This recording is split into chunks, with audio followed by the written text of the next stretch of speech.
Allah says that He has created this man on his own nature. But we see in our everyday life that man easily turns towards evil.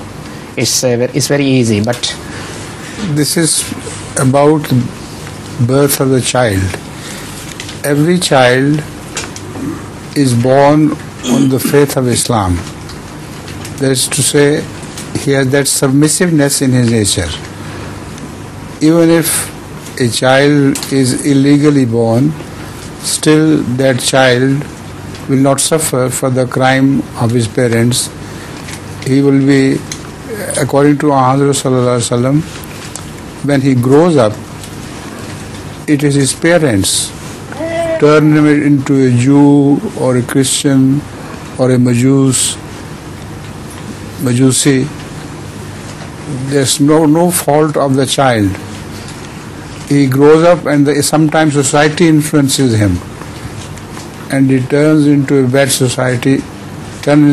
person because of the influence of the society. So Allah's nature here only means that he is born as a Muslim.